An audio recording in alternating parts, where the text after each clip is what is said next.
It's the summer of 2022, and when wallowing in the gutter, commonly known as Twitter, I come across someone mentioning a new one-shot manga written by the author of Chainsaw Man, Tatsuki Fujimoto, and drawn by Oto Toda, whose previous work I am sadly unfamiliar with to this day. In 18 short pages, it tells a simple story. A boy is trying to confess his feelings to a girl he likes, so he puts them into a song and uploads it to YouTube. After initial ridicule and a rejection from the object of his feelings, the song suddenly goes viral on the internet, but not because of the song itself. People start noticing things like ghosts when stopping the video, then they ascribe different meanings to other objects visible in the video, like a cat zooming by, or saying that the true meaning of the lyrics can only be understood if you drag them through Google Translate. Of course, none of this was intended by the author, who is just a teen trying to tell a girl why he likes her so much. More and more expectations mount onto the young musician, asking him to release his sophomore track and wow the world once more. And so, he releases another track with a title that makes sure people pay attention to what he really wanted to say. Just listen to the song. It's universally panned and he deletes both videos, but in the end, the girl that he wanted to confess to sits next to him on a train and says that she did listen. She recognizes that the songs are about that one time in middle school when he sketched her, and she finds it cringeworthy. So, despite achieving his goal, despite making the connection that he wanted, and conveying exactly what he meant to the exact person that it was addressed to, our protagonist just sits there completely dejected on the final page of the story. At the moment of reading it for the first time, I thought it's a pretty neat piece of vent art. Both Chainsaw Man and Fire Punch are subject to a ton of interpretation and speculation, and no doubt the author of both of these stories had a bunch of them and did not understand where some of them came from. The offhand comment about someone reading the song as being a criticism of US gun culture felt especially pointed, cause I swear every American I've seen talk about Chainsaw Man spends more time talking about the gun devil as a concept than I ever did considering it. And yet, the more I think about this one-shot, the less I focus on the concept of misreading by the audience and expectations they set for themselves by empty self-perpetuating hype. Instead, I just have the image of the final panel appear in my head again and again. Just this portrayal of utter defeat in the face of realizing that it's not that you were misunderstood, didn't reach the right audience, or any other convenient excuse. It's just that something you poured your heart and soul into was completely uninteresting to the one person whose opinion really mattered. When you tear out your own heart and present it to someone, you expect that they will either embrace it or crush it. That's the risk of such a vulnerable gesture. But instead they spit on it and walk away. And you're just standing there with a still beating lump of flesh growing colder in your hands. You don't even know what the hell you're supposed to do with it now. As I'm writing the previous paragraph, it hits me. I'm not just reading the manga in front of me, am I? Despite the explicit intention of this short work, I'm dragging in a bunch of my own shit here. My own disbelief at reading some of the theories, knowledge of the writer's previous output, the fact that I probably wouldn't read it if his name wasn't attached to it. The slight disappointment of, oh, that's it I guess, upon finishing it, despite how vulnerable that short story is. There's even some light embarrassment at the fact that as someone that decided to spend his free time making slop in video form for Dowpipe, I am prone to readings that can be seen by others as overinterpretation and seeing things that are not there. Despite the piece existing only to externalize frustration and insecurity, I am trespassing beyond the borders of these panels. And yet, here I am, writing my own thing inspired by it. It's extremely easy to tell someone to just listen to the song, but it's almost impossible to actually do that yourself.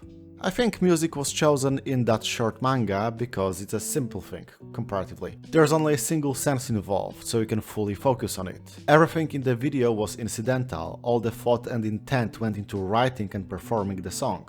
With something like an 18-page comic, it immediately gets more complex. There's interpretation of characters and their intentions, appreciation of the visual side of the work, the continuity of the story, little details like the fact that in one big panel the song is not actually watched on the protagonist's channel, but some slop reposter with Nico Nico comments all over the video. And don't even get me started on video games. You know how many terrible interpretations are out there. I dread how something like this Elysium would be received if it forced the players to engage in fast-paced puzzle solving instead of dice rolls. How much difficulty in taking in the same text would be introduced by involving motoric skills into the experience. Nothing elevates appreciation for the cinematic qualities of a cutscene quite like a QuickTime event after all. The more elements there are, the more possible it becomes for things that you barely considered overshadowing what you were driving at. May the one who never got distracted by a pet entering the frame in a YouTube video cast the first stone. It's November of 2023, and I'm in the middle of writing my Disco Elysium video. You know the one.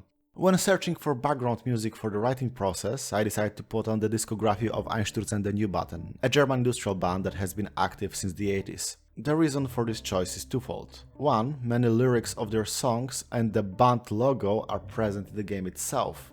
Two, I've actually listened to them pretty actively in my teens and early 20s, and I do like them a lot, even if I didn't keep up with their output. And when searching for them on YouTube, one of the first results is a music video from April 2020 for a song called 10 Grand Goldie. It's a pleasant tune, the lyrics are a mishmash of German and English, but the video itself is extremely non-standard, with seemingly random footage of the view outside people's windows, messages about the band supporting self-isolating during the pandemic, and the vocalist singing with a face mask on.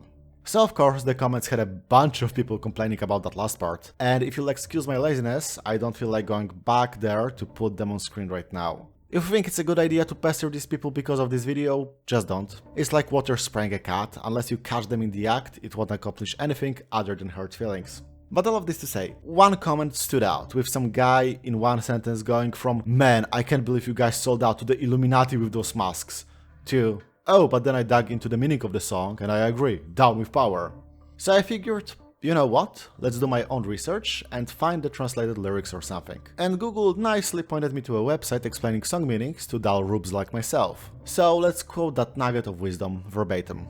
10 Grand Goldie by Einsturzende Neubauten is a song about the power of dissent in the face of an oppressive system. The lyrics describe a marginalized group of people who come from different backgrounds and have different beliefs, but they are united by their resistance to authority. The chorus focuses on the idea of 10 Grand Goldie, a mysterious figure who represents the potential of breaking the cycle of oppression. This meaning interpretation was written by AI. Help improve it with your feedback. Splendid. Amazing. You would think only a machine would be dumb enough to think a character named $10,000 Gold Lady would be an icon of resistance, but I guess if you put it on a website it's true. But you know what? I still don't know what the song tried to convey, and oh look, it's the official band website, with all the song lyrics. And there's a PDF of the album liner notes. Wonder what they say. For the first song, 10 Grand Goldie, Blixa, the vocalist, put out a call live on camera to worldwide supporters, using telecommunications to talk with people in Norway, Italy, the USA. Which word in your language do you especially like?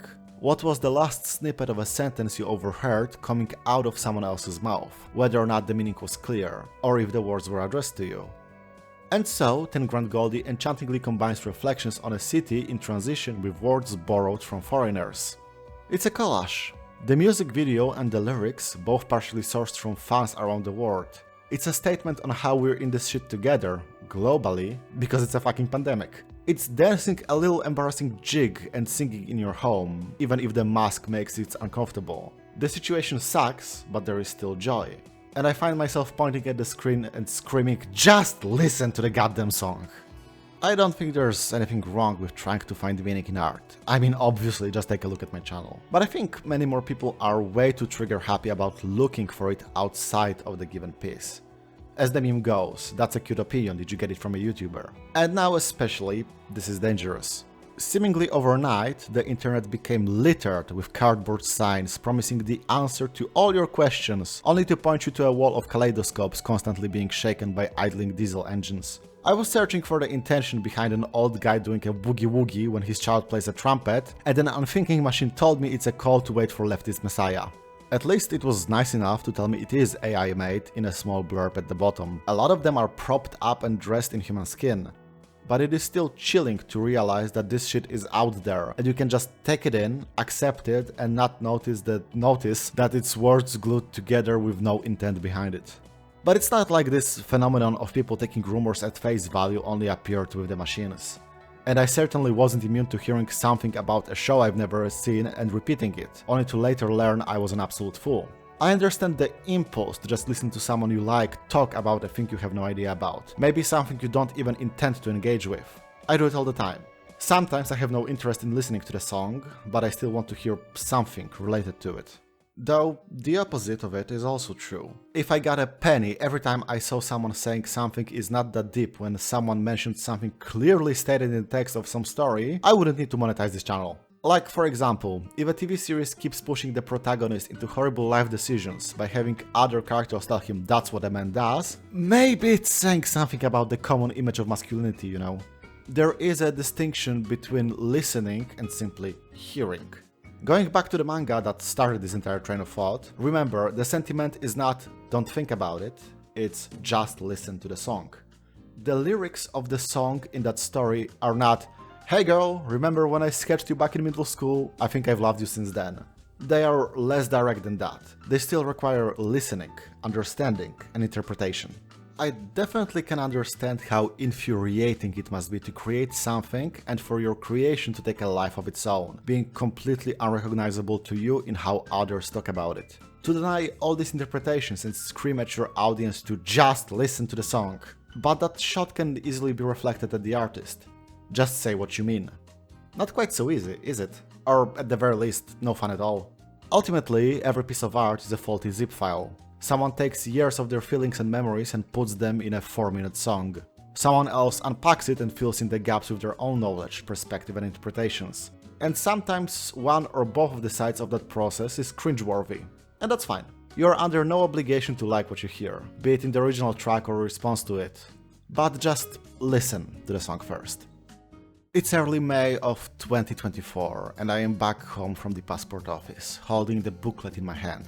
I'm leaving the country for a vacation in a few days, and if the process of renewing this stupid little book got delayed even by a bit, I would be in a lot of trouble. I could have done it months ago, but there was no need, so I once again found myself doing things at the last minute, roll credits. Guess the channel's name is not gonna be outdated anytime soon, because no lesson has been learned. Instead of reflecting, I just jumped back into the drainage pipe known as Twitter to see what's going on. And a whole bunch of people I know from across the big puddle were talking about two rappers beefing.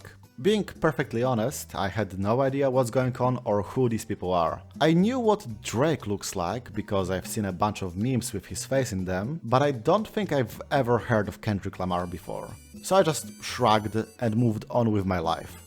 But even after I got back from the trip, the hype still lived on and it seemed pretty one-sided. Sure, people gas up their favorites in any conflict, but I don't think I ever saw everyone in my line of sight agree that it was a public execution. So I decided, you know what, let's give this a try. What was the first song by that Kendrick fellow called? Euphoria?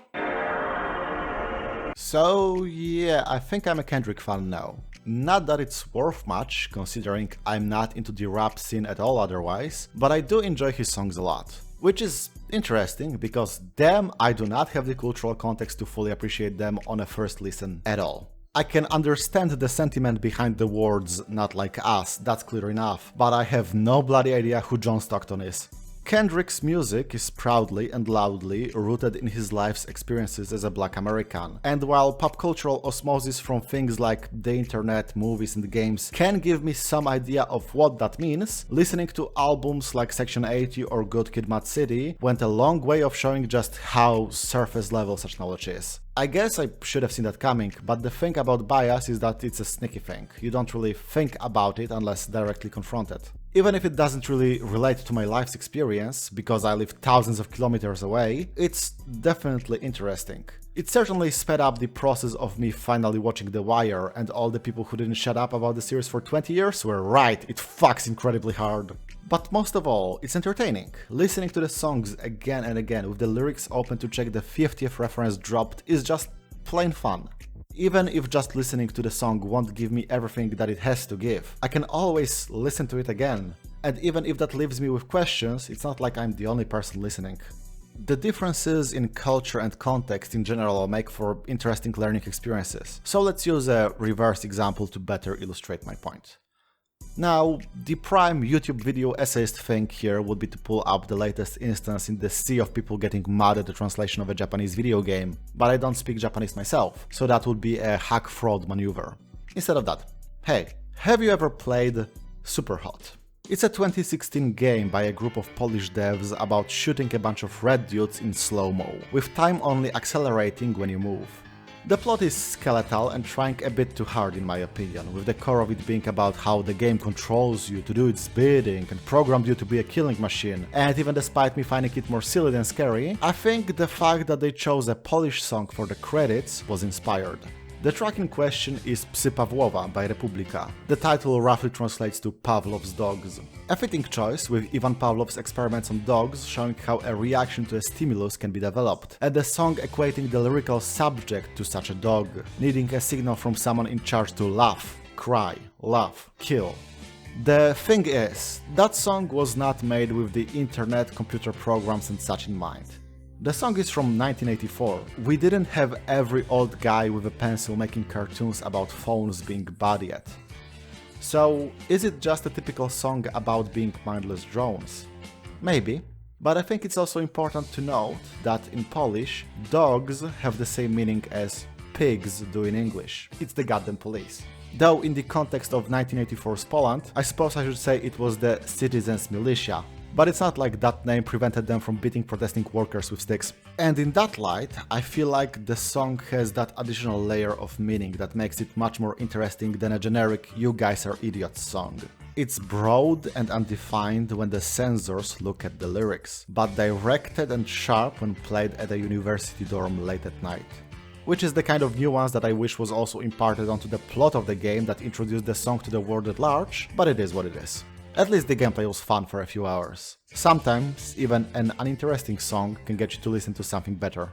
It's winter of 2011. I just heard a song titled I Hate Jimmy Page by the band Mindless Self-Indulgence. I immediately thought that it's ironic instead of taking the lyrics at face value, because of course there needs to be more beneath the surface. That's the end of the story. I just wanted to mention that because the memory of it hit me like a brick when writing. Though I probably wouldn't get it if someone told me to just listen to a song at that age. It's November of 2024, and I got fed up with having to hear about Elon Musk's bullshit on a daily basis and moved the majority of my social media activity to a place with a bluer sky. Though, to be honest, I did have an unused account there for some time and I was just waiting for more artists to be more active on that website. You see, I have a medical condition. My blood pressure is really low, so I'll die if I don't see a heart-pumpingly risk art of an anime woman at least once a day. But that's besides the point of this video. The point is, I uploaded links to my videos from that year to the site, and by some chance, the video on Card Shark got noticed by one of the devs of the game, who called it really good and that it draws attention to the subtleties of the writing that most other creators skimmed over. My first reaction was, of course, airboxing until my arms got sore while screaming, "Let's fucking go!" But then when the adrenaline rush died down, it got me thinking. That game is less than 10 hours long and has exactly 2 elements in its story: cheating at cards and French aristocracy. What do you mean me drawing a line between the two was unexpected? Is nobody listening to the song, not even people who supposedly do this shit for a living? Is the scene so garbage that I stand out on it? And if that's the case, if my music is good enough to stand out, where the hell is my wealth and fame? Sometimes I hate this website. It's as if there was a single concert hall in the entire world, forcing everyone to fight over every single square centimeter of the floor, whether they play heavy metal or ska. Though this metaphor falls apart considering there's actual music here too. And for some reason, a recording of someone masterfully playing Beethoven's Moonlight Sonata is competing with an audience with a video of a bitter guy in his 30s trying to figure out his exact relationship with art because he keeps thinking about a one-shot manga he doesn't even particularly like. It's the Christmas of 2016. As a gift, I receive all of the Earthsea novels by Ursula Le Guin collected into a single tome. It's the Christmas of 2023. As a gift, I receive an English-language copy of House of Leaves by Mark Z. Danielewski. Both of these are sitting on a shelf, barely opened. And just thinking about it frustrates me to no end. I know I will enjoy both of these works, they are exactly my kind of shit. And yet, will I open one of them and read it once I get back home from work? Tough chance, I'll probably just sit in front of my computer and listen to 2 Canadian chucklefucks on a podcast talking about video games. And no disrespect to the 2 chucklefucks in question, I love their work dearly. But why am I like this? What right do I have to bemoan the fact that nobody is listening to my songs when I have a collection of albums in cellophane that is doing nothing but collecting dust? Hell, at least my work can be easily dismissed as derivative, because it inherently is. If there was no art in the world interesting enough to talk about, I would be planting cards on my balcony right now instead of writing all this. What excuse do I have to not dive into books that I know are interesting, that can even guide me to create something new of my own? To not even dismiss, as that would involve taking a look in the first place, but to ignore. Do I need to play a video game inspired by one of them to finally open the cover? The notion seems laughable, but the older I get, the more true it feels. I don't think I would ever read Dune if not for the board game catching my attention a few months before the new movies came out. At least there's something that moves me, I suppose. Sure would love it if it was something I could control. So while I'm still clinging to this narrative framing, what's the point of this song? I genuinely don't know. At first, it was 3 pages of a script written in a fugue state as a break from working on the Limbus video. Now it's me picking up the half-finished music sheets and trying to make them work, because discarding that effort seems like a waste. It's definitely a better way to spend time than staring at a ceiling, because the goddamn corpo job I started gave me 4 hours to finish e-learning videos and I only needed half an hour. In my defense, if they wanted me not to do that, they shouldn't have used text-to-speech to voice them and give me the option to put the videos at double speed. Consider this like you would a single release that got no marketing. A street busker on a corner that barely keeps tempo. Because, unlike in the manga, this is not a heartfelt message directed to a single person that went public. I don't really care about any of you down in the audience, not on a personal level. I'm just going up on stage and screaming. Thank you for having me. Up next, something comprehensible. Before I give up the microphone to someone you guys will actually enjoy, please give a standing ovation to people funding this outburst of winter depression, whose names are now visible on the screen. Shoutouts to Livingroom Streams, the newest member of that group. I can't believe there's 10,000 of you out there. And remember, if lack of sunlight makes you feel down, take your vitamin D or you'll end up like me.